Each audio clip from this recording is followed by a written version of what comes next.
What I want to explore here is the repetition phenomena around trauma. So physiologically, when you develop an intense traumatic memory, there is brain functionality. One of the things is that the region of the brain that measures time often shuts down, and so you have a sense of timelessness. It's partly the phenomena of flooding, because you have context when you have distinction. So I can distinguish this thumb from this finger when there's perspective and context. But in a flooding phenomena, as it gets closer and closer, you lose the ability to distinguish anything, because the dominant object is the life, is the reality. At the point when you have complete flooding, there's no sense of time. There's no sense of the past, because the present is so loud. So this is one of the areas. The other is, I believe it's Broca's area, the brain shuts down, and so there isn't often language. Language is a distinction. So when you're talking about this happened, and then this happened, and then this happened, you've got a series of distinctions. Again, when something reaches a certain intensity, there's no language in that moment, because there's no reference point. The object is enormous. So these are a few of the physiological things. It's also true that, traumatic memories often stay crisp. So this is one of the reasons that there's loops and nightmares, etc. And the question is around, there's compulsive reliving of the event. And if we look at, the traumatic response, fight, flight, and freeze, we're dealing with survival. Trauma is a series of experiences, or an experience, that threaten the sense of survival. And ultimately what we're dealing with is the survival of the identity. Now, what do I mean by that? We have a sense of what's us. And it's not just the physical body. It can be a lifestyle. It can be a personality. Meaning if we wake up one day and our personality is, has just disappeared, then the identity is threatened. And so you have the sense of the ego threatened. So we identify with the body. If you look at the body as part of a transcendent ecology, which is also true, then the body and energy doesn't die. If you watch the decomposition process of the body, it is consumed by insects and plants, and it becomes part of the larger ecosystem. No energy is created or destroyed. So if your identity is that of being part of the planet, there's no threat. I'm this part of the planet, and now I'm this part of the planet, etc. But the sense of self is really the core, or it's often referred to as the ego. This is my body. So if someone does something to my body, they're changing me. These are my thoughts. If someone does something to my headspace, they've fucked with me. So we have this identification with something. And traumatic events change the identity. If you're raped, now you are a rape survivor. Now you are someone who is raped. If you are betrayed, you were the one who was, who someone was faithful to.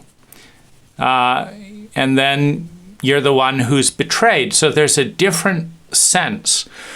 And when a hostile force, a force that is not attuned with our sense of rightness or well-being, engages with us, particularly when it's a large mass. And my trauma didn't become, the trauma of being sexually abused by my therapist, the trauma of being emotionally abandoned by my therapist, the trauma of being lied to, as these issues began to come up, and my therapist said this was all my issue, right? It had nothing to do with him, nothing to apologize for, etc. These were a series of traumas. But it wasn't until the colleagues and the peers of Peter Sandhill, the Human Awareness Institute facilitator body and board, including my therapist, Ann Watts, including my therapist, Sarah Sandhill, and Peter, and board members who were, people that I thought well of. It wasn't until that group banded together to exclude me from the process, one, to pressure me towards silence, two, to accuse me of being in the wrong.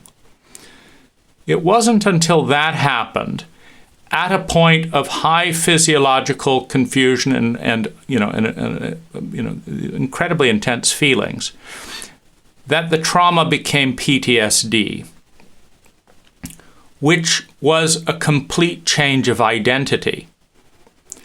So I'm now a different person. I was this person, and then I trusted this therapist to do X, Y, and Z, and I became this person. This happened at a minor level when Peter Sandhill pressured me to have my first psychedelic experience be at 3 times higher the dose than I felt at all comfortable with. And this was an argument. And he bolstered his argument by promising that he would absolutely be there and take a stand for me. And then he was the first therapist in $140,000 of work who not only didn't show up on time, not only didn't communicate that he would be late, but didn't respond to Skype, home, and cell phone questions, where are you?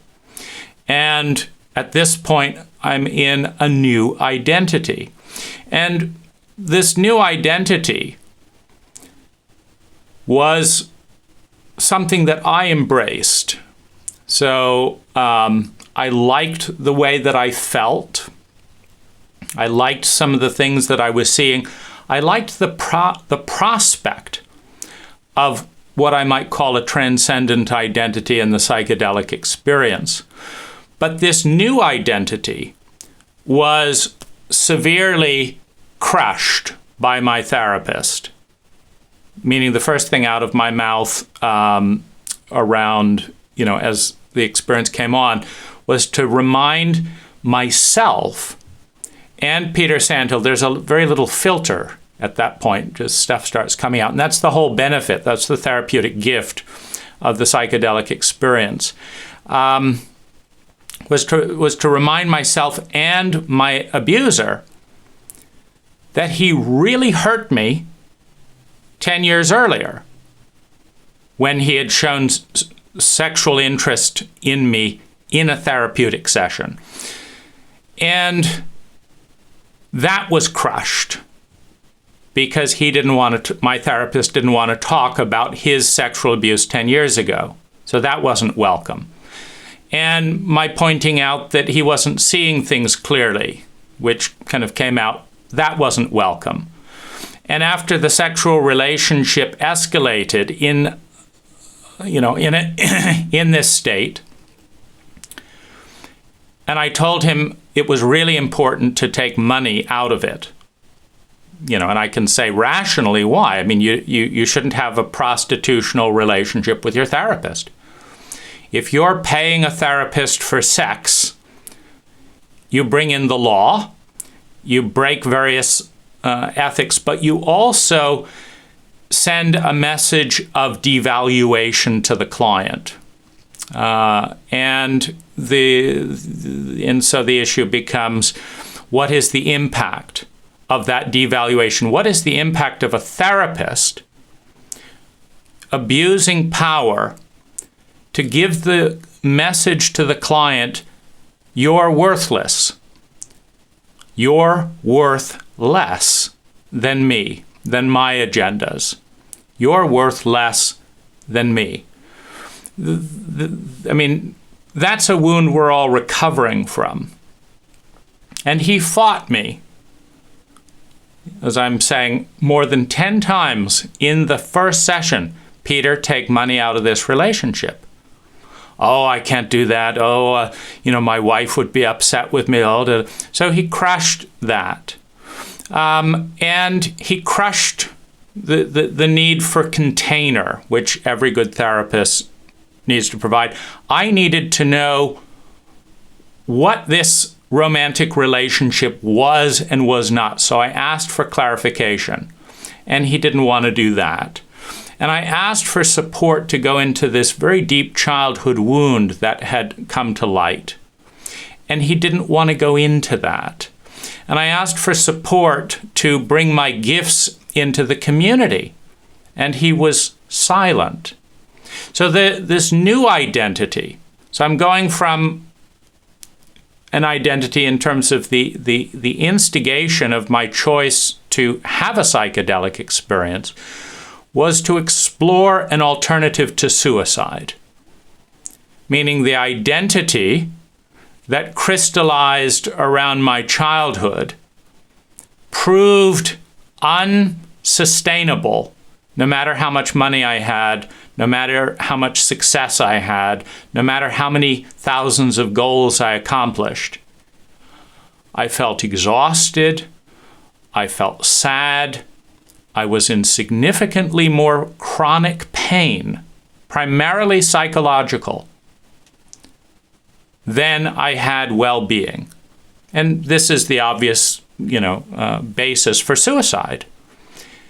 If you've got the perfect diet, you've got the perfect job, all these promises that the cult provides, because you have a traumatic, miserable childhood.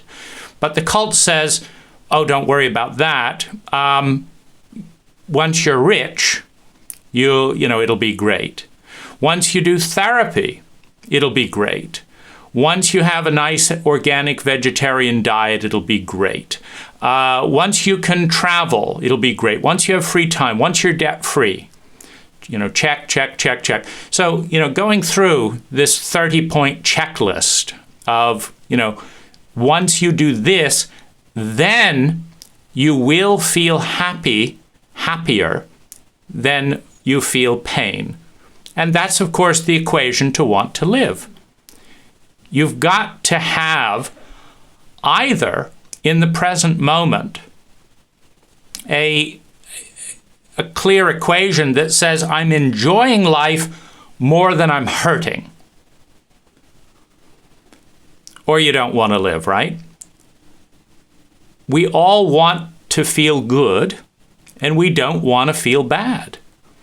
And if life chronically feels worse than it feels good, then we don't want to live.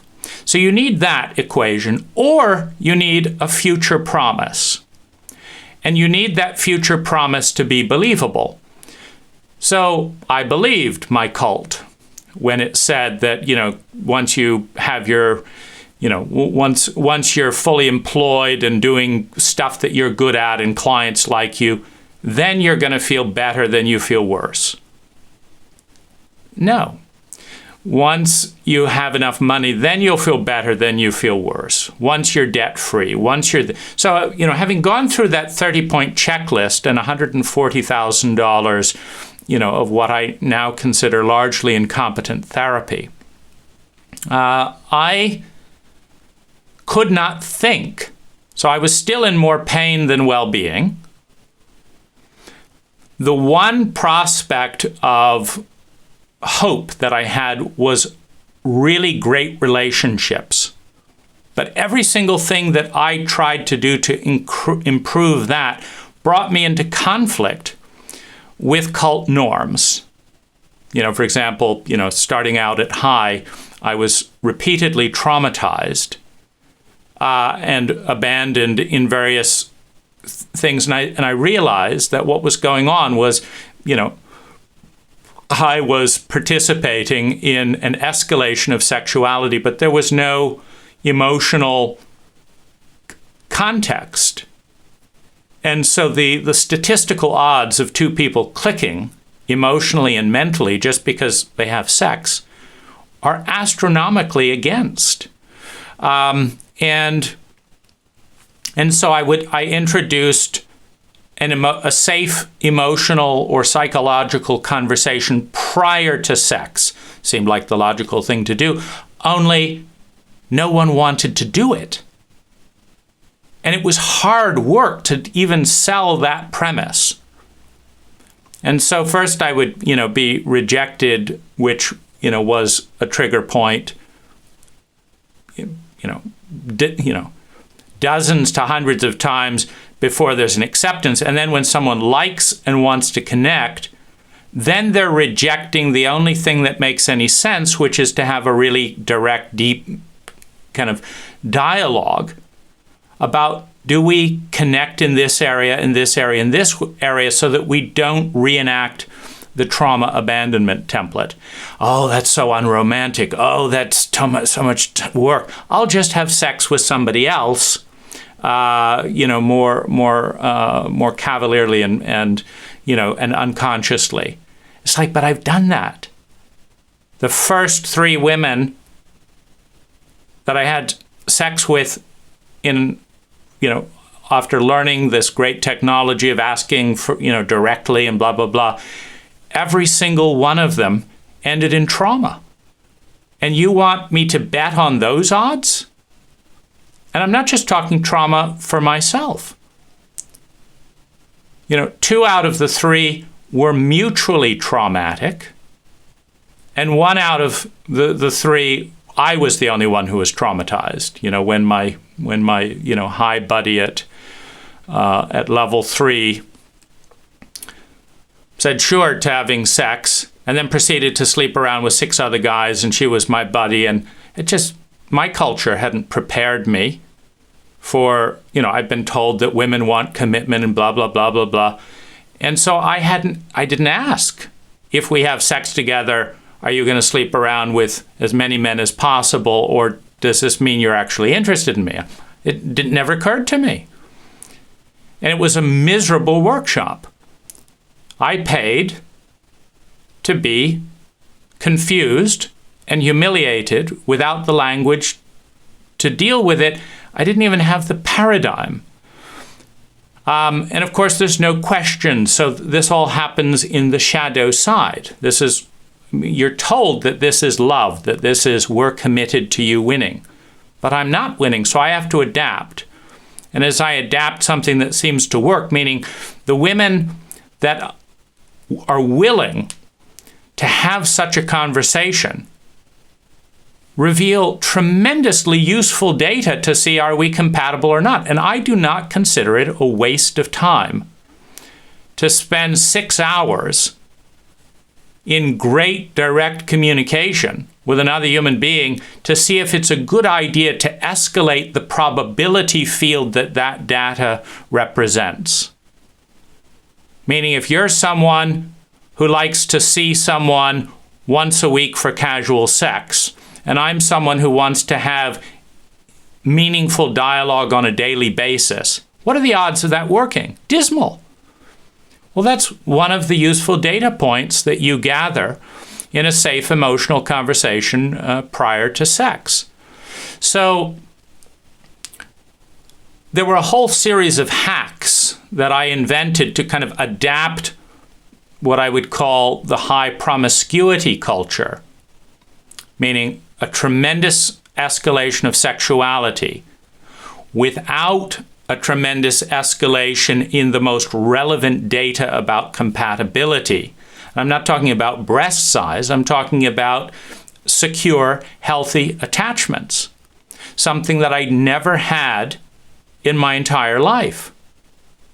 I'd had one decent relationship from age 26 to 28. The trauma in childhood was such that I knew I didn't want to fall into that unconsciously, and I knew I didn't know what I was doing. And so my first partner was a 58-year-old woman, very experienced as it turned out. She was a high graduate, years before. And I left that because she raged at me to a point that reactivated trauma. And so obviously she didn't know what she was doing. And these traumatic reenactments are so painful that if the odds, so now we're dealing with 100%, first relationship of one's life, ending in traumatic abuse of me, first 3 lover experiences in high, 2 of them being mutual traumas, 1 of them just being traumatizing me and confusing me. It's pretty clear that if that is if you've got 100% trauma, and at that time I didn't even know what the word was, that something has to change. But there's no support about this. There's the room of love. Isn't it wonderful seeing everyone cuddling one another? That wasn't the issue. No problem with cuddling. I have a problem with being hit sideways with something I'm not prepared to deal with, or someone screaming at me because they don't know how to communicate. And I don't know how to preempt that because I've followed the protocol. So if you can just extrapolate this little snippet, because I'm just talking about the first month when I did my first 3 workshops, into 1,000 kind of frustrating, heartbreaking interactions. The hope that that's going to change after trying this and being blocked, trying that and being blocked, and it's of course exhausting and painful to be rejected over and over and over again. So the one thing that held promise, I knew that if I could be in a secure, compatible, mutual loving relationship, that my life would have reasonable odds of being more enjoyable than dying. And that was systematically undermined. And working with 4 facilitators, doing one-on-one, didn't change that dynamic at all. I brought 5 couples to Ann Watts. The dynamic didn't change.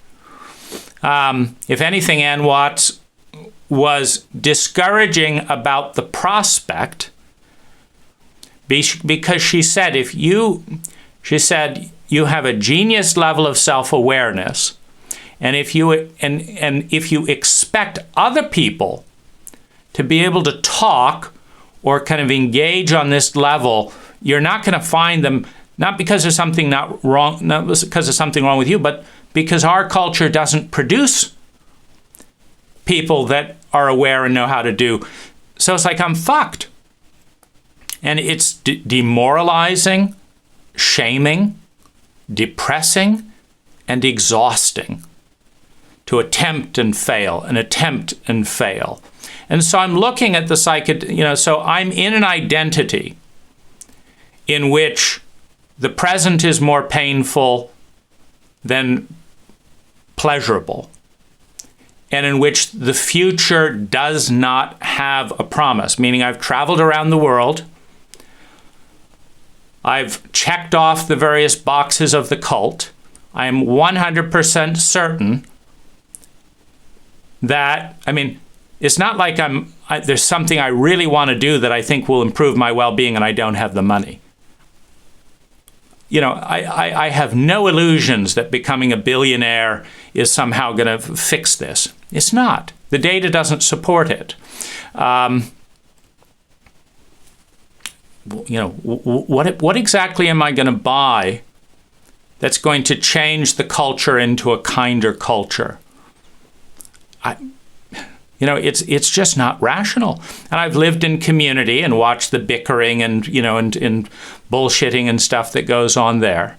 And at the time, I didn't know that I had complex PTSD. And I didn't know what trauma was. And none of my therapists had pointed to it. So it was very frustrating to spend up to $600 a week on therapies from 3 different therapists. I would do 2 hours on Monday with one therapist, 2 hours on Wednesday with another therapist, 2 hours on Friday with another therapist. And I would leave many of those sessions wondering, since I didn't enjoy the traffic of going to their office, I didn't enjoy reliving painful memories, and they had nothing to offer. They weren't saying, oh, you've got this and this and this, and no. It's just like, pay us another few $100 and come back and repeat it next week. There was no analysis that led me to believe that any of my therapists understood anything that I didn't understand. And many of them would agree with me. I tried like 40 different healers and therapists and stuff. And it's just like, it's exhausting going to therapy. Year after year, it's like, I don't know. If I don't go to see you, I'll have an extra $1,000 a month or an extra $1,000 a week. I'll have an extra $1,000 a week because I'll be working more. I have to take time off my self-employed business, drive myself to your office, neither of which I particularly enjoy, and then pay you a bunch of money. And then hope that something is going to come out of that that's worth that expense. That expense in time, traffic irritation, the stress. I get nervous if I'm late for something. Part of the kind of, when a child doesn't receive any love and attunement as an infant, as a child, when I say any, it's a little bit, grandiose, but when it's not enough to allay the terror and the sense of isolation, then one of the children always make it about themselves. So I had decided that if I was perfect, then maybe I would be lovable. And, since our cult is all about accountability and time, it would make me tremendously stressed, the thought that I might be late. So I had to go through that stress to get to each of these therapeutic appointments. But none of the therapists dealt with the core unlovability around perfectionism. And so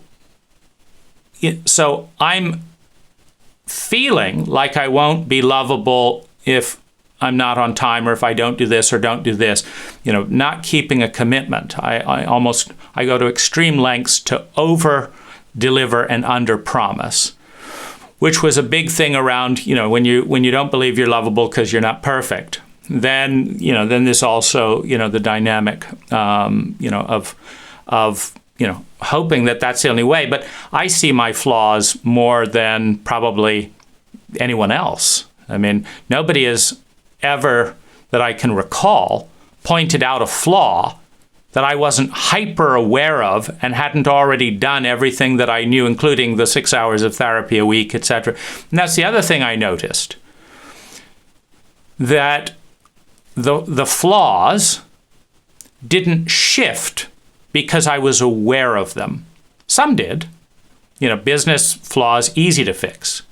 You have this problem, okay, let me structure it this way and here. But other things,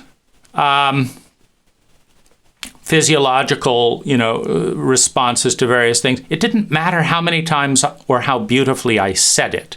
It didn't change. It just led me to be painfully aware that I was not perfect in this area, this area, this area, and this area. And that talking about it didn't change it. And it cost a lot of money to talk about it. and it was painful. So, that's so I felt that, after $140,000, you pretty much tried 40 different practitioners. They all say slightly different things. None of them talk to each other. There's no, and that's an odd thing. If you do enough therapies with enough people, you learn that it's really up to you to figure out what to do with all these divergent perspectives, none of which entirely agree with one another, and some are diametrically opposed.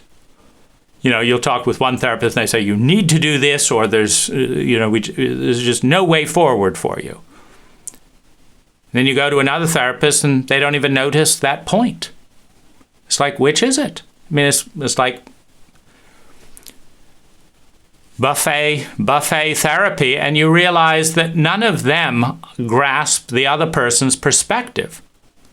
So if there is a right perspective, there's less than 1 in 40 chance that any one of them has got it. And then we're not trained as American boys to know who is and isn't a competent therapist. That just doesn't come up in our education. So having gone through all of that and feeling worse than I did 10 years earlier, more tired, more irritable, more cynical, because America is a place where as soon as you bring a problem, the favorite American activity is to rush up, like if you're in a group share. Someone will rush up, I don't have time to talk to you or get into it, but read this book, and then off they go. And if you read the book and nothing shifts, the message behind I don't have any time to get to know you or have any accountability, is there something wrong with you? And therapists don't like being criticized. So if the therapy isn't working, therapists will point to the fact that other clients are benefiting from blah, blah, blah, as if to say that there's nothing wrong with my therapy.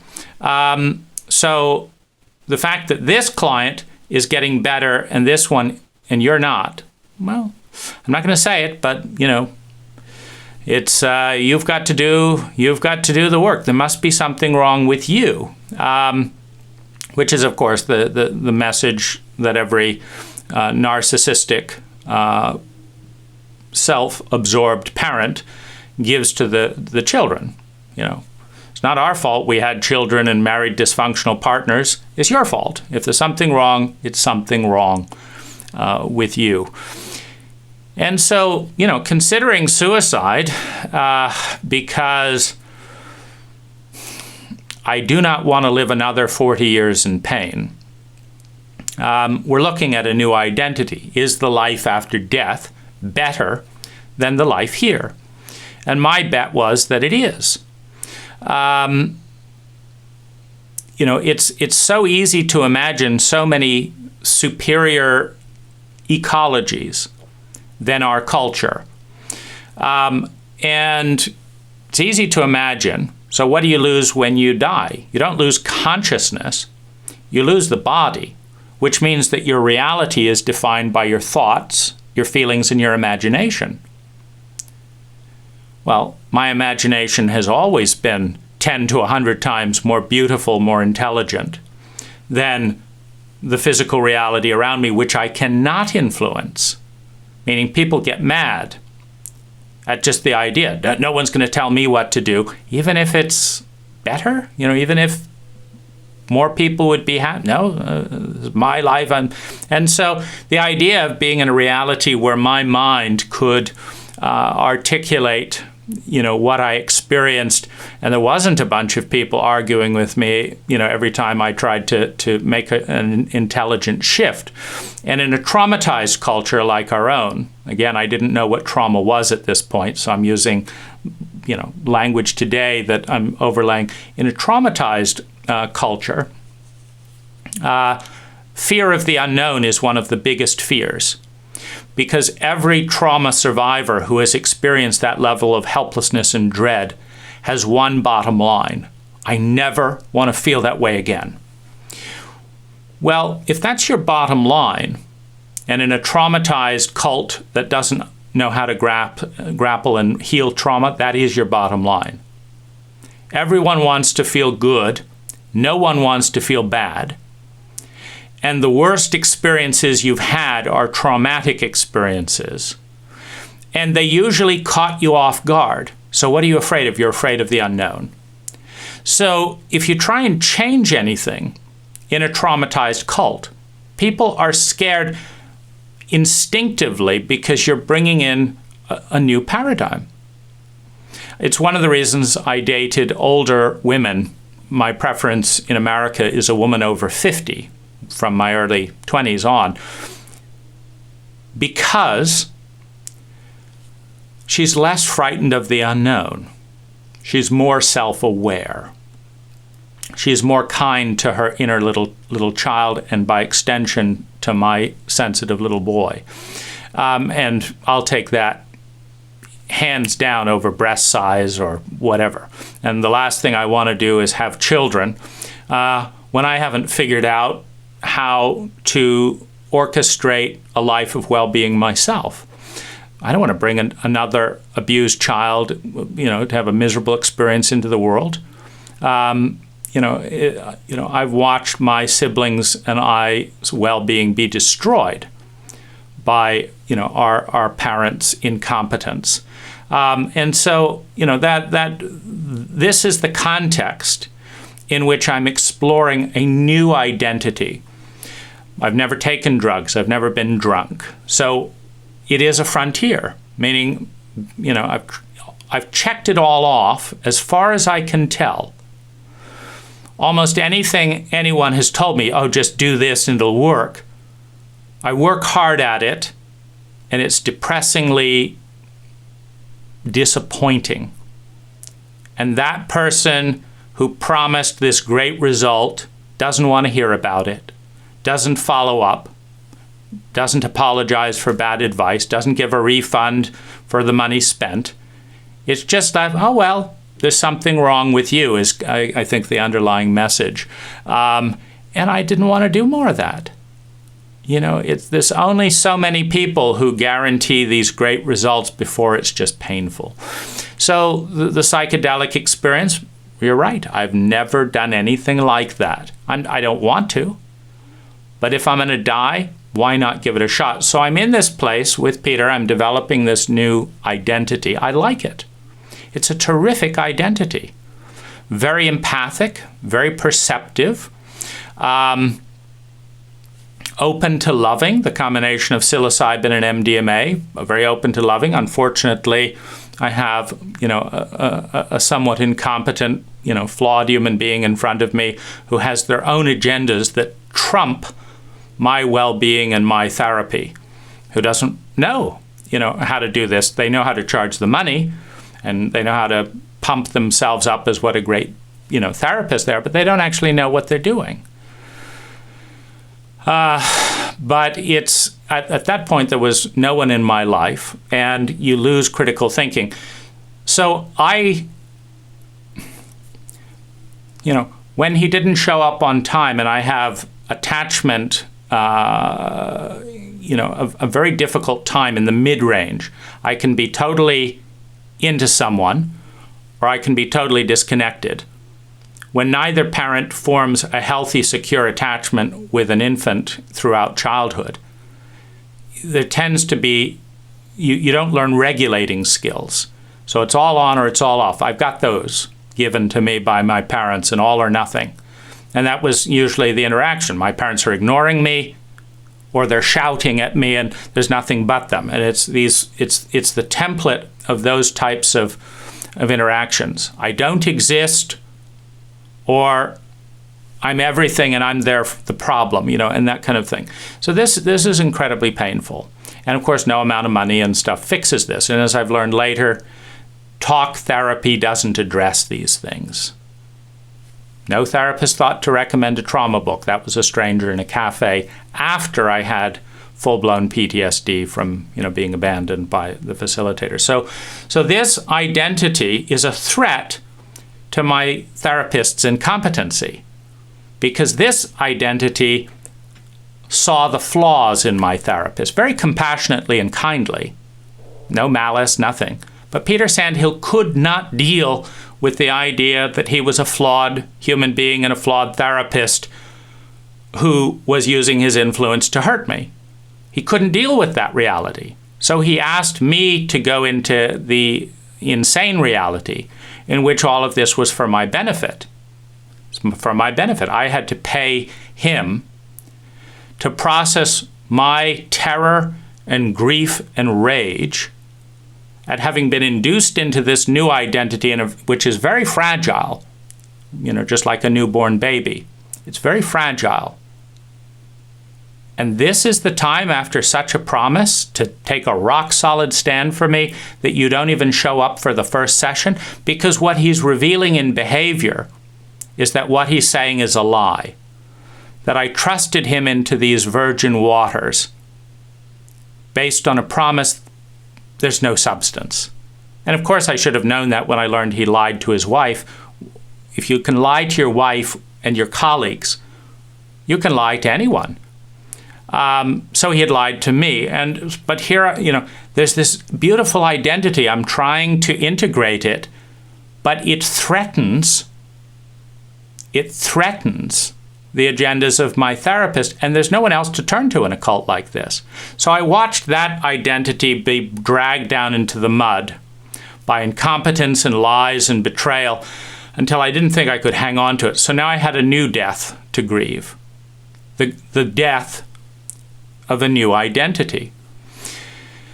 And bringing that grief to the facilitator body and asking to be heard and to be held so that I could come back into my body and come into that identity.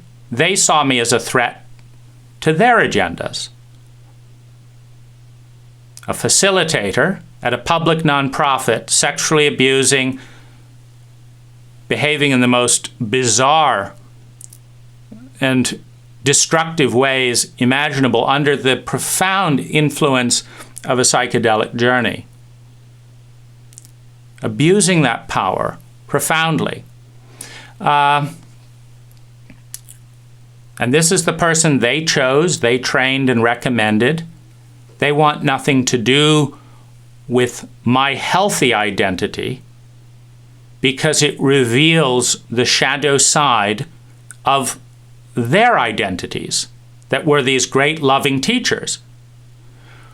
My healthiest side was punished by my parents, and when it was reborn in a psychedelic session, was violated, betrayed, and abused by my therapist, and when I reported this, was violated and rejected and feared by my entire group of peers, the people I was hoping were there to be supportive because of their mission statement, which includes the language of healing ignorance and fear and a world where everyone wins. And I felt that this new identity that had come in the psychedelic experience had a much better chance than any prior identity of actually healing ignorance with fear, or healing ignorance and fear and creating a world where more people won. Except every time I opened my mouth, it was frightening and upsetting my therapists and my teachers and my community leaders to such an extent that I experienced bizarrely cruel, dehumanizing behavior that I had never experienced. You see, when I was being traumatized or traumatizing other women sexually using their protocols, that was just fine. And when I brought those issues into paid therapy with them, that was just fine. But when I brought healthy truths and ethics into the relationship, that was the enemy.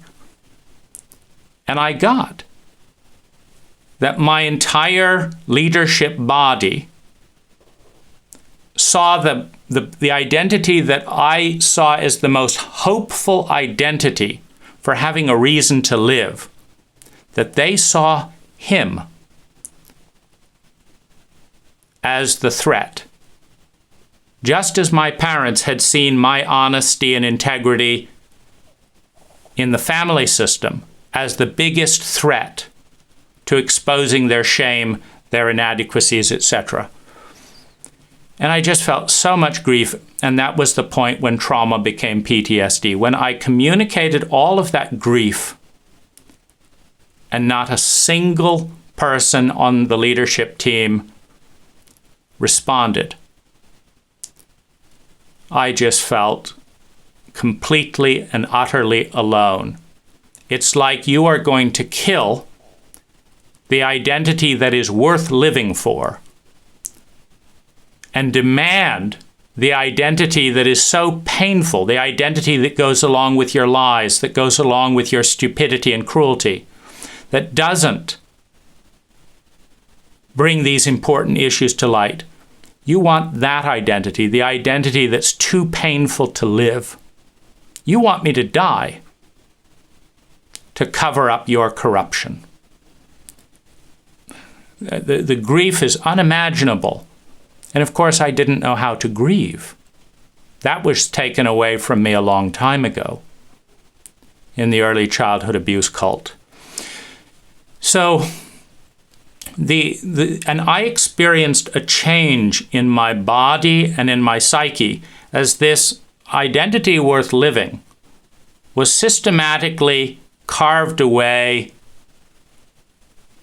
It's like carving it up into bones and burying it as if it had no value, as if it had never existed, as if nothing had happened. And so this identity was raped and taken from me as I clung in a traumatized state to some need for love and belonging by my therapist, by my teachers, that was not available to me in an abusive past with an abusive family. That was not available to me in my cult, and that certainly wasn't available to me within the high community, which isolated me along similar lines. There was no shortage of women. I made love with more than 30 women within the high community. There was no shortage of women who wanted to have sex. There was a shortage of women who were willing to put the heart and the mind of their partner as equal priorities and put a relationship first, something that John Gottman, our best scientist in relationship, considers essential for a healthy paired relationship, is that both people put the relationship first and include their partner in the decisions around that relationship. This is incredibly unpopular in the San Francisco Bay Area, where it's justified with freedom. Oh, I've got to have my freedom. Meaning, you want to do whatever the fuck you want, regardless of how much it affects me. And you're looking for a person who cares so little about the relationship and you, that whatever it is you want to do, oh, you want to go to Jamaica for 6 months and be solo and do your own thing? Oh, sure. See what happens? Oh, sure. But actually commit. And here again, the insanity of, oh, men don't want to commit. It was hard to find people who wanted to put relationship first over experimentation, over I've got to be me doing my own thing. I always found that the healthy identity that was born out of a healthy relationship was more valuable and interesting to me than the solo identity of doing whatever it is that I want alone. And so, of course, there's a price to any choice. But it seemed like there was no honor for the third identity, the identity of the couple, that can emerge. And of course, the fact that I didn't want to have children, that, reduced interest, to some extent. And the fact that I like a lot of vulnerability, and into me you see a lot of really seeing clearly, which means looking at the light and the shadow, something that, again, is not very familiar. The number of women who have told me, I've never met someone like you, or no one in my entire life has asked me that question, basic questions, is just staggering. And so I feel and felt that I'm in an emotionally illiterate culture that is also psychologically illiterate. The amount of awareness and the amount of communication, and doesn't grasp the importance of building this foundation, or know how to do it if there is grasping of the importance. And so there was a complete shift in my identity from being excited to bring this part of myself into community to feeling terror, loneliness, hurt. And then as that went abandoned, denied, and buried, that deteriorated down into hate. And at the same time, inability to work, physical collapse, years off of my life in terms of strain on the body. And it didn't seem like there was any room for a healthy identity, because that part of me got worn down every time I engaged with the facilitators. But what grew instead was an identity of hatred. Hatred at the lies, hatred at the unfairness, hatred at the betrayal, hatred about the cruelty, hatred about the lack of attunement. Because I knew exactly what I needed.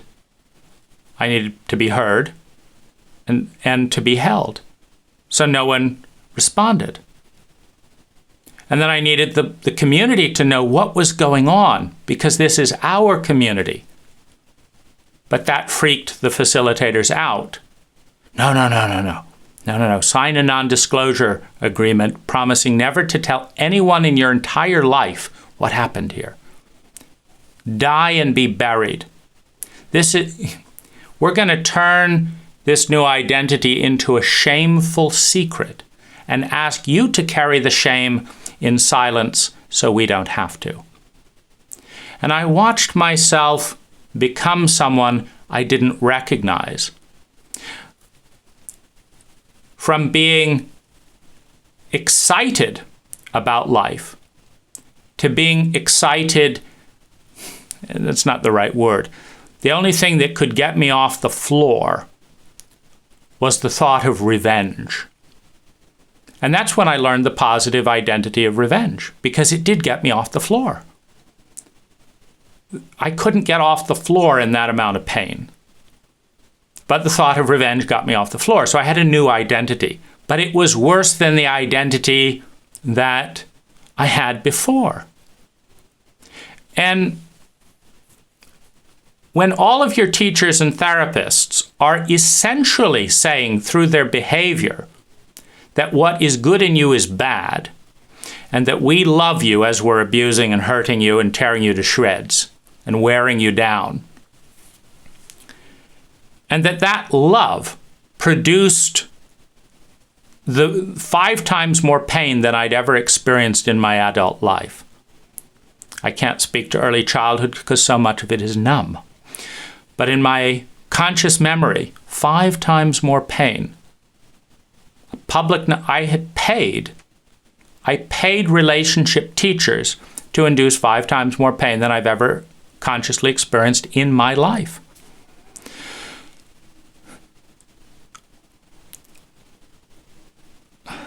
I've always had a strong scientific identity, meaning I'm fascinated by how and why different things happen, including bizarre activity like this. I mean, this is incredibly, frighteningly bizarre. The Human Awareness Institute wants me to promise never to tell anyone in my entire life what happened? Doesn't sound like awareness to me. It sounds like the Human Secrecy and Shadow Institute. This is bizarre. And then what's it affect on me? Wow, how do I piece this together? And so now I had a revenge identity, a hurt and betrayed identity, and I had the scientific identity, and with that, the teaching identity. I believe in the basic goodness of human nature, if given a chance. And I saw that in my therapeutic community, the people I had hired to teach me would not give the healthiest part of me a chance.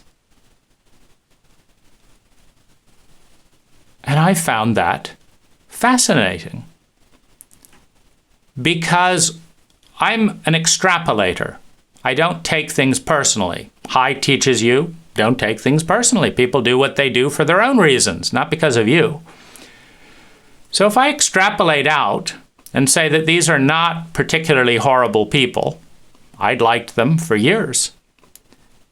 I trusted them. And they're killing off the best parts of me to hide dirty secrets. Well, what does it mean that that's going on in the rest of the country? So if relatively decent people are doing this, and it is destroying the healthiest part of a therapeutic client to protect the ugliest parts of the therapist, well, must that not be going on in so many parent and child relationships? How many therapies and therapists are destroying what's good in their clients, with the left hand pulling them down and with the right hand charging money to promise to pull them up? It's not personal. If this wasn't one of my therapists doing this. It started that way. This was all of them. And then I went to another non-Hai therapist who was following this whole thing. I said, please help me. I need support. And he said, no, I'm scared of these guys. You do it on your own. And I remember all the senses of childhood abuse where the grown-up didn't want to confront the abuser, and so let the child deal with it on its own. And I thought, aha, we're really on to something. And of course, this was another healthy identity, the identity of a teacher and scientific analyzer. But this was also attacked by the Human Awareness Institute. They wouldn't tell the truth, but they sued me to take down the website about this. And so it's like everything healthy has got to be destroyed, and everything unhealthy, sexual abuse, lies, betrayal, is just fine. And I wondered at how long it had taken me to notice this. And I wondered how many people had the opportunity to notice this.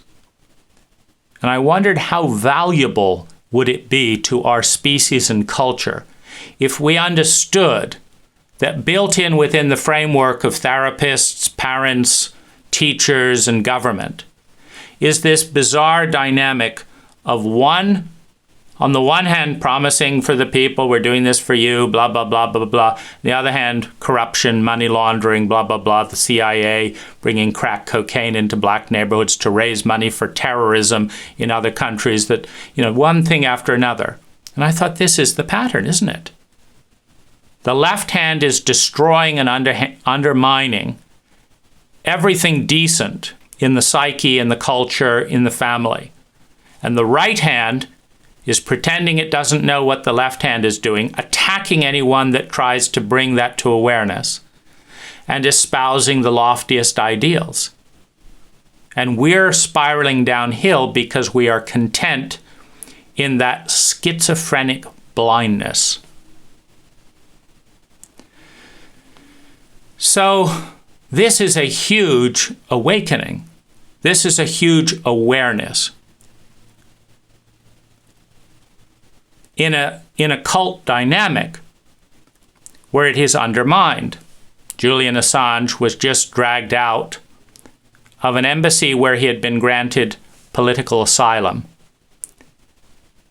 because he told the truth about the shadow side of the US government more accurately and more consistently than any journalistic agency in the world.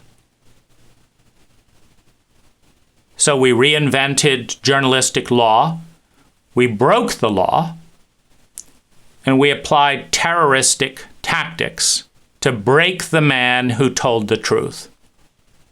And I understood that is the pattern here. The one person within the high community who's bringing light to the shadow side of the high facilitators is being drummed out of the community in secrecy, abuse of power, and silence at the risk of his life. It's taken years off of Julian Assange's life, traumatized him extensively.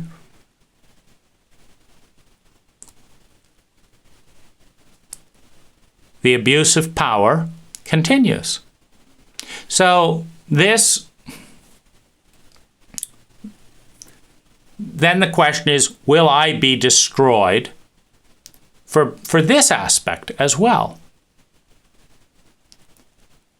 And the fear of death is a very visceral physical thing. Every time I tell the truth after going through this protocol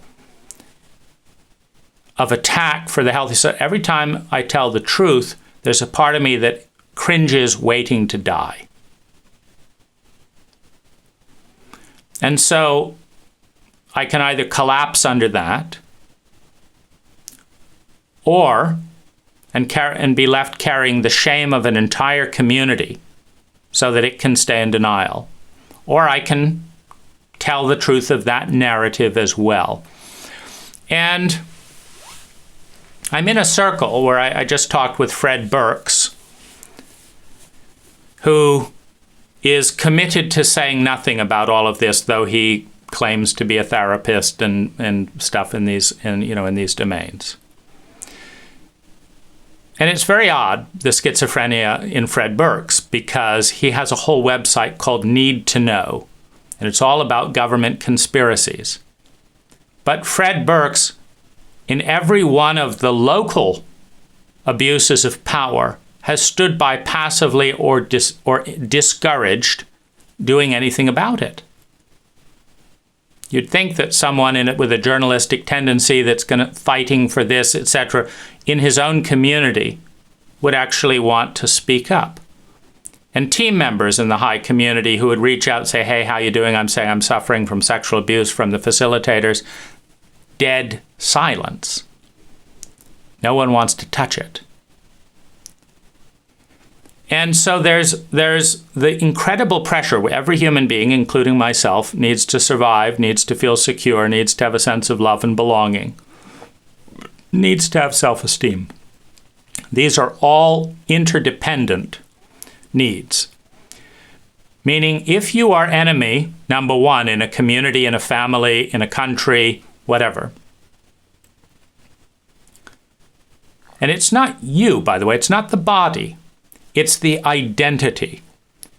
Meaning, the part that is being attacked is the one that tells the truth, the one that looks out for others, the one that advocates for the healthy parts of me to exist. That's the bit being slaughtered, buried, denied, stonewalled, ignored, shamed, criticized, and asked to go insane. If all I wanted was 500% more meaningless sex, I would be actively involved in the high community today with great praise. But if I want healthy, loving relationships and leadership accountability, that's not welcome. And I understand this is a fractal pattern. It's not personal to me. It's not personal to high. It's a default mode within sociopathic elements of Western thought and Western culture. And to some extent, the sociopathic mode of human species.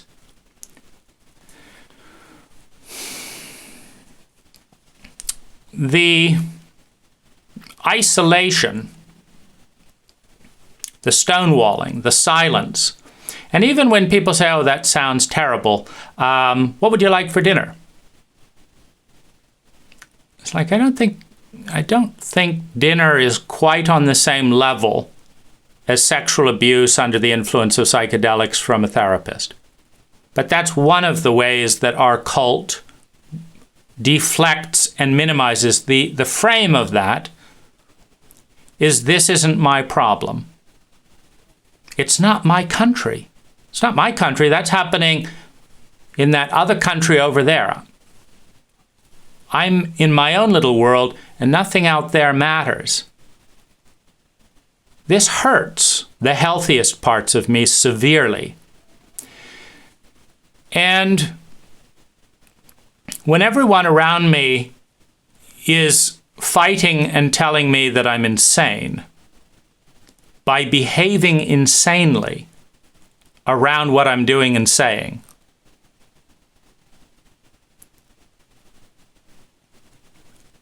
there is tremendous psychological pressure to go back into the box of ignorance, stupidity, and unconsciousness. The box in which I want to die more than I want to live. So I'm fighting for an identity that is worth living for. And that identity is being targeted in a way that leaves me feeling that everyone around me would rather that I die than that the truths revealed in that identity come forward. And I look at the escalating suicide rates in the United States and the levels of substance and compulsive addiction, meaning you can be an addict to cocaine, or you can be an addict to sex and working too much. The compulsive addictive function is to repetitively do something that is high stimulation to distract from emotional and psychological truths that you feel terrified of dealing with. And 80% of our culture is compulsively addictive. And where the compulsion and addiction kicks in is when the psyche's natural sweep of all the truths and parts coming in gets to these arenas that have traumatic memories as the family system, the governmental system, the cultural system attacks the ego and the individuals who start to bring these things to light or highlight these values. I was confronting a minister at Unity in Marin around homelessness recently. I get asked to speak about gardening. Whenever is convenient for you, thank you so much. Let's make this comfortable. We'll reach out to you. I asked to speak about homelessness, and it is a 6-month cat and mouse game to be able to give a free speech in a church about homelessness. And the minister is not worried about the homeless. He's worried about how my speech will affect his political position. It's no different when I engaged with a local politician that I did a landscape for. We don't want to deal with it. Until I said all these emails where you say you don't want to deal with the homeless and you're a Democrat, they're all going to be public. I hope you understand this is a documentary. Well, then suddenly, again, their position, oh, we don't want to look bad in public. Screw the homeless, but we don't want to look bad in public. And it hurts. It's painful because I understand that I'm engaging with reptilian brains that have zero interest in human well-being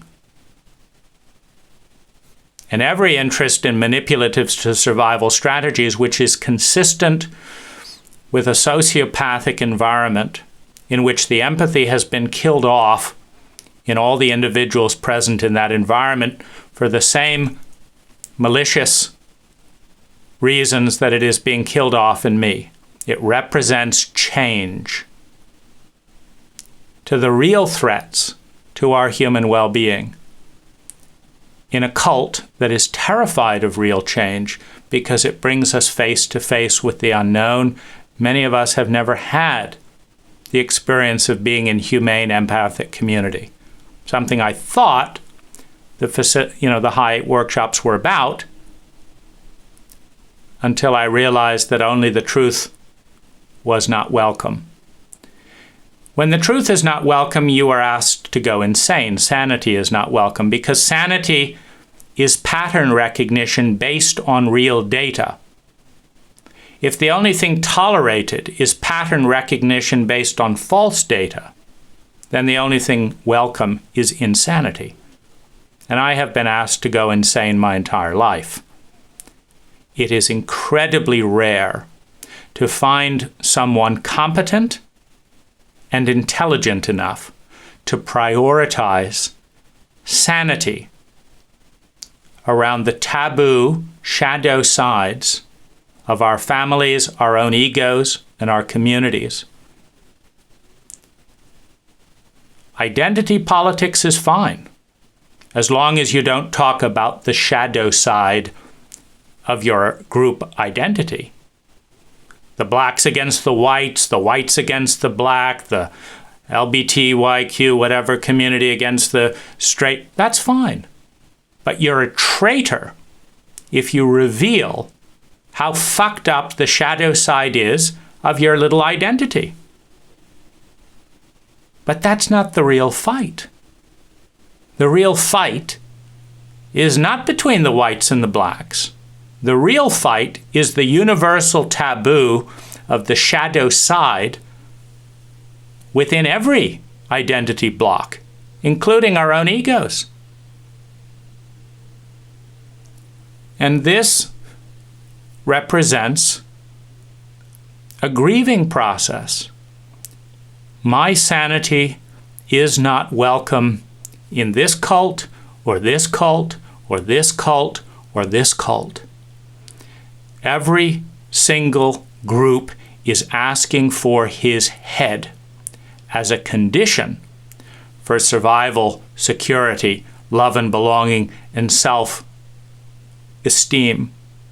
within the identity of the group. Doesn't matter where I am. People want me dead. They want to kill the most hopeful, innocent, truthful part of me. And because of the law of mass, there is a tremendous amount of success in that murder. And what replaces it is bitterness, despair, rage, hatred, powerlessness, and grief at a level that I, as an American man, have not been trained to deal with. In isolation. In isolation. Because sure, one therapist will happily talk about the abuses of the other therapist, but not of their own. For example, it's very hard in the United States to find a therapist who will actually show an interest in advocating for the innocent victims at the Human Awareness Institute. As long as I want to treat it as a personal catastrophe that has nothing to do with the rest of the culture and community the therapist is in, as soon as I say, okay, you're the professional, another professional is hurting people, and other professionals are covering that up, and your peers are not doing anything about it, what do you plan to do? Is this your country? Is this your culture? I don't think I can help you. I don't want to look at my own cowardice. I don't want to look at the dynamic that says I'm a therapist harvesting and surviving on the grief of other people caused by an abuse cult.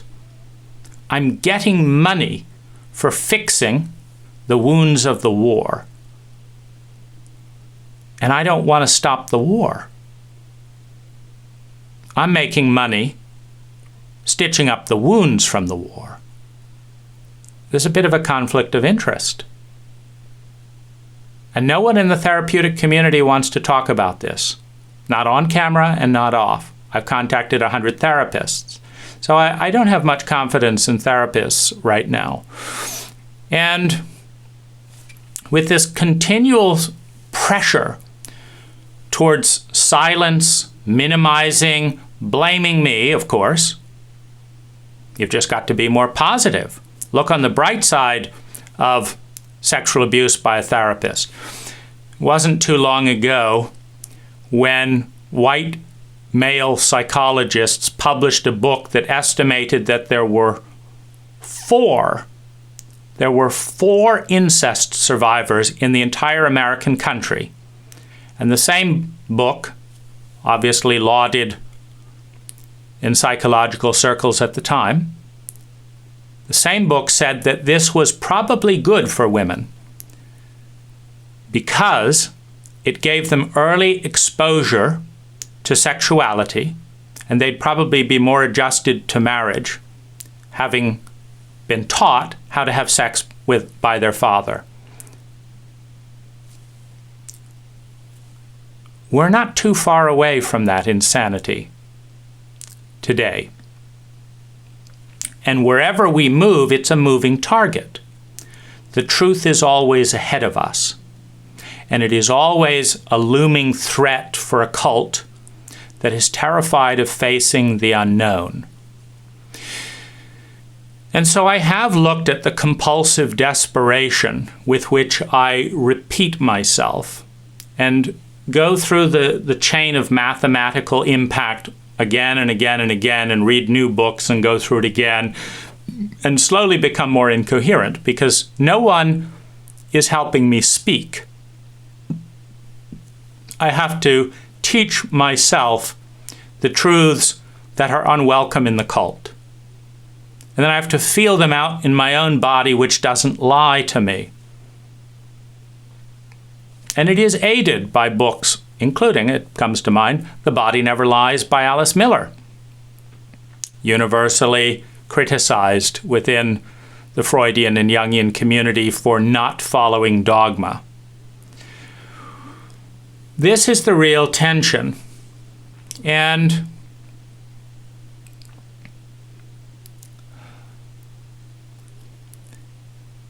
I still am in dramatically more pain than well-being.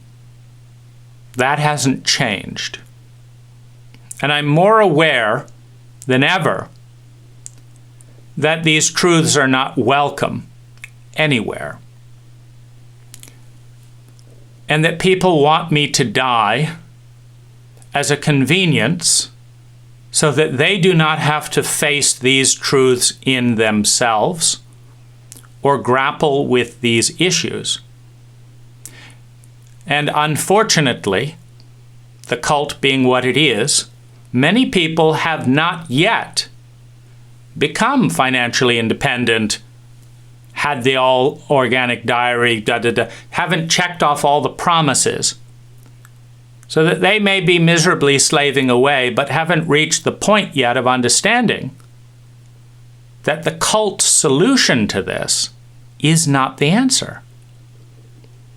That the end of so much frenetic avoidance and compulsive goal achievement is to arrive at a still point in grief where one understands that one didn't fully understand the problem of trauma, of betrayal, of loneliness and a lack of love. That one didn't understand the problem, and so the solution can't possibly fit. It can keep your body alive and make things more comfortable physiologically. But ironically, when there isn't the rapid adrenaline of rushing to pay the bills constantly, there's more space to mourn and grieve the death of the soul, the death of the feminine, the death of the psyche as it is torn apart splintered, buried and shamed, to protect the status quo of an abuse cult that is highly chauvinistic, that is incredibly painful, that is filled with trauma, and filled with people who do not know how to respond to that trauma. And so, even though it is the most painful series of memories in my life, the truths that they reveal have been so significant for sanity and for competency in love. See, if you have an insane map of reality, let's use something materialistic since we're a materialistic cult. If Google has renamed all the streets the wrong street, so Jeffries Street is now Lowe's Street and Lowe's Street is now Jeffries Street, you cannot arrive at your destination. And if no one wants to put the right street labels and markers up because they reveal shameful travesties in our country and our family history and our personal history, and we're covering the secrets we do not know how to love and respond to with shame and denial, such that the biggest threat that we have is that someone will see us clearly as a nation, as a species, as a country, as a family. And our biggest survival strategy against that fear is to relabel and misdirect constantly. Then every truth teller will be gunned down, as we do statistically. Every truth teller will be gunned down by the power structures that are threatened by that truth. At the same time, the reliability of arriving to an address on time and at the right place is about the same statistical probability as a fully healthy, sustainable, loving relationship in our cult today. 99% of all relationships fail, often traumatically for reasons other than death. As a materialistic cult, we are not frightened. We appreciate an accurate map and understanding every data point. And so we get to our addresses 99% of the time and on time if we leave at the right point. We do not arrive at a culture of cohesive well-being without violence when we're committed to this level of secrecy and when the small minority that tries to bring things to light is gunned down. And that is a long bet, meaning I'm in way more pain than well-being, just like I've been my entire life. And I understand why I am being hit, and hit hard, for coming forth with a novel idea. If we actually understand what's going on inside in our families, we have a better odds of addressing at least some of the problems than if we kill off the truth tellers. And so it's a long bet. It becomes a lifetime of sacrifice in a belief in data over over present pleasure. It is no fun to have one's friends, one's lovers, one's teachers, one's therapists, one's parents, and one's government lash out at you for revealing the skeletons in the closet. But nor can we bury those skeletons and reintegrate those minerals and create new space to create more competent well-being when we are committed to hiding from ourselves. The greatest tragedy that I feel is that every time I get whacked over the head with silence, with deflection, with shame, with criticism or denial, the amount of pain that I feel, the amount of helplessness that I feel, rapidly corrupts this teaching and sharing identity and brings me down into grief and helplessness, and then from there into hatred. Ironically, by treating a friend like an enemy, you create an enemy. That's the mathematical outcome statistically. It's incredibly painful. I make videos in this painful terrain over and over again because I do not attack myself for exploring these things. And I am my only friend in this domain. When I look into your eyes, Dane, and see you voicing truth again, bringing data to light again, and I see how much hostility, unconsciously, consciously, directly and indirectly, is being directed. A lot of this is just we're going to silence that. We're going to stonewall. We're going to not invite you to the group. We're going to cut off my email accounts when it was clear that I would tell the truth. Pretty effective communication block. Suddenly, you're the only person in the community who can't talk.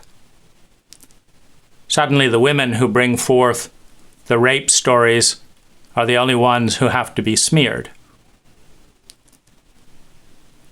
I follow this pattern with interest. It hurts me deeply on a personal level. It hurts me physiologically. I feel confined and imprisoned by the withdrawal of validation and support that comes from this journey. I grieve it enormously. And I do think that there's a good chance that life on the other side is significantly more beautiful and intelligent, and hopefully more transparent.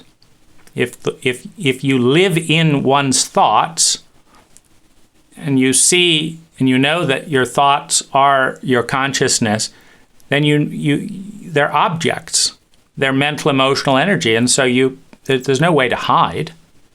If you walk towards someone and you enter a rape fantasy, well, that's what they're thinking about. There's nothing to argue about. Nothing. No, I didn't say that. No, it's more real. So there's something very alluring about that. And there's also a possibility. There is a possibility that there are places or people on the planet that will love me for being the person I want to be, rather than throw so many spears of silence and diminishment that I can't take the pain and become something other than who I want to be. And so I think that part of this loop, and part of the loop in any traumatic framework, is about staying sane, being a witness for the events and the pattern that crushed a spirit in childhood, predictably, that awakened a spirit in desperation, predictably, with what is, of course, taboo in our cult. Psilocybin and MDMA are both Schedule 1 because we can't have people waking up. That's why Nixon forged the science to block all, psychedelics. The awakening, also predictable. the crushing of that awakening by a therapist predictable in context. You see, Peter Sandhill had sexually abused me in the first round of therapy.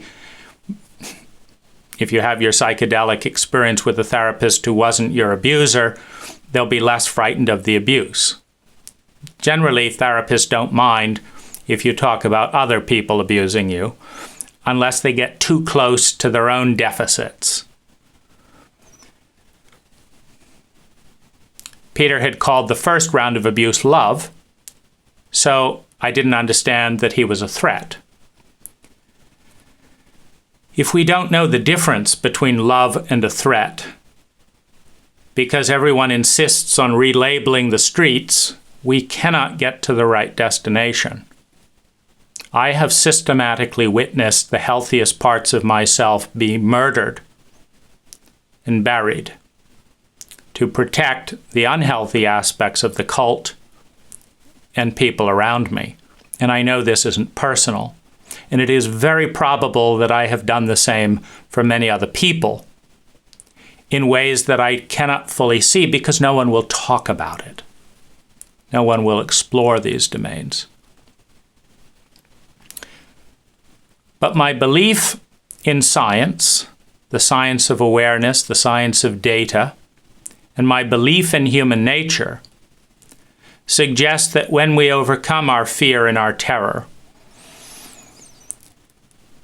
of the unknown and embrace the truth, that our natural innate drive to feel good and not feel bad will allow us to use a more accurate map of the cult, the psyche, and our power structures to navigate towards more good things, even as we simultaneously acknowledge our inadequacies, our shadow side, our cruelty, but also hopefully acknowledge where that comes from.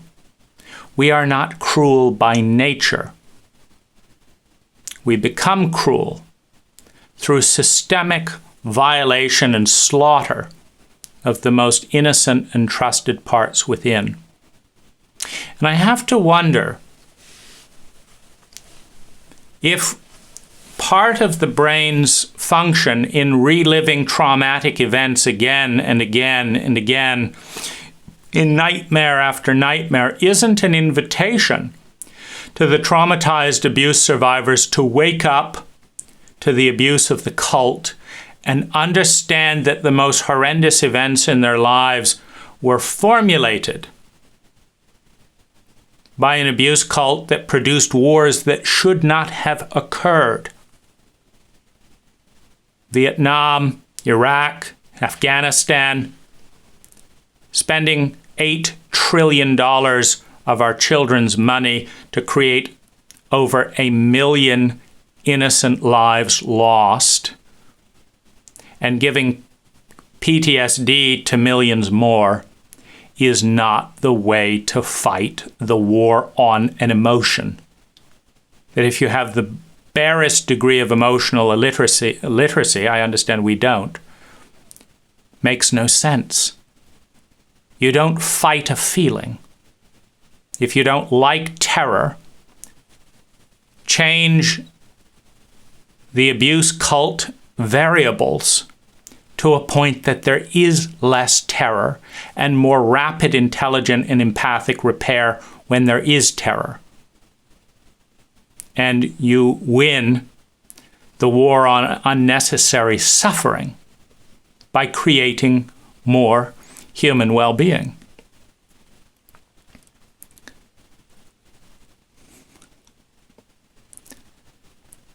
Every time someone pretends this is not a big deal, and I understand its impact on our species, I feel compelled to say it again. And every time people refuse to listen, I feel compelled to say it louder. And in a cult that refuses to see and to listen, that insists on traumatic reenactment of the denial and burial process of what's healthiest in me, I feel the need to speak again and again and again. And I understand that while this hurts me tremendously to relive the cruelest parts of my human experience, the breaking of my heart, the destruction of trust, the rape of innocence, the pressure into a coffin of silence and burial, I also know that the algorithm, that the protocol that leads to that abuse is not personal. And that if we as a cult will grasp the recipe of self-hatred, because that's what killing a truth teller is, it is an act of self-sabotage and self-hatred. We also have a chance to change those variables because they do not hold up to scrutiny. You can only maintain an abuse cult this insane by covering the truth. When the data is known of the full cost of a rape on a community, you cannot understand that data and not reduce the rape in that community. So in order to maintain the status quo, we have to silence all those who were raped and discourage them from coming forward. When the data is fully known about the full consequence and cost to the environment, the psyche and the bodies, as well as the relationships in the next generation of chronic childhood abuse, you cannot intelligently justify its continuance. So the only thing that you can possibly do to maintain the status quo is shame people as whiners, as living in the past. You can develop an entire barrage of silence and secrecy to rob the voice of truth so that the status quo of protecting the shadow, of parents being invited to have children without a single hour of formal parental training, can continue because it makes no sense. Our ignorance and our pathological fear of the truth costs our bodies, costs our planet. It's no different with the planet. You cannot grasp the data around violating a host body of which we are a part without changing the abuse dynamic with the mother that gives us a daily home, whose trees give us our moment-to-moment breath. You cannot face the data and stay the same.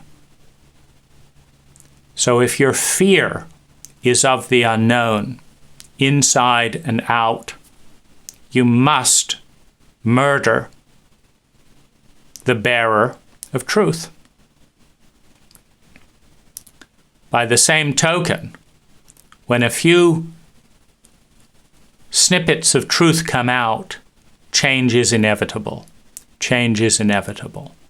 And with that change comes love, intelligence, well-being, beauty, truth, goodness.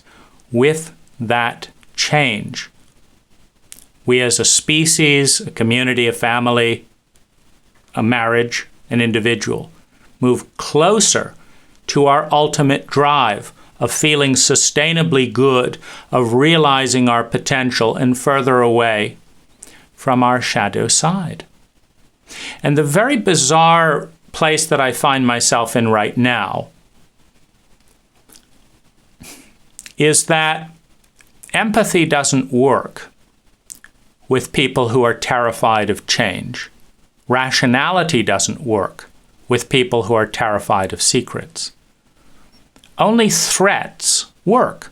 The threat of pain is the only thing big enough for someone in a sociopathic state of fear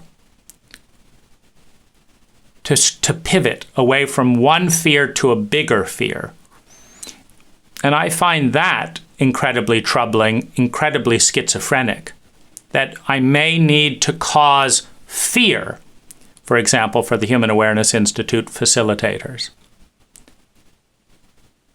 because it is their fear of the truth that leads them to be willing to murder a client. Because whether you murder the best sides of a client to protect an agenda, or whether you murder their body as they fight for the healthiest parts of yourself, I've nearly died 3 or 4 times, it's the same effect. You've taken a possibility field that is bigger and more beautiful, and you've slashed it to pieces, and you've left only the identity or no one with a much dumbed down probability field that does not threaten the power structure. And the scariest and most hopeful part of this entire narrative is that our ego identifies with a certain part of our psyche and is frightened of change, is frightened of the truth that is pouring into our brain from other parts of the psyche that we have suppressed and denied, other parts of the psyche that have truths to tell we are terrified of facing. The truth of the trauma of our childhood, the truth of the sadistic aspects of the cult, the reality that your cult is not your friend, other than if your primary agenda is to maintain the status quo and avoid your fear of the unknown, then your cult will kill off large portions of you to help you allay this particular fear.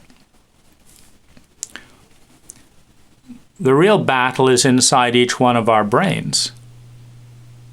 As beautiful feminine truths, as beautiful innocences and healing parts seek to come forward, and the dominant power structure of the conscious Western mind says, that'll get me killed. That's too different. I don't know if I can survive letting you inside me influence me the way I've always been. So I'm going to push it down. It's too risky. I'm going to kill off the most beautiful parts of myself to fit in to an outer cult, an outer ego, in which I will not be welcome unless I put myself inside the coffin, amputating the feminine regions of the psyche and their beauty and majesty, amputating the vastness of the unknown, another feminine state, amputating the silence and space that is much bigger than words and the particles that fill part of the vastness of space, in order to repeatedly and feverishly run the rat race in which we have imprisoned our primary egoic identity to avoid facing the vastness of who we are, the vastness of who we could become, inside and out.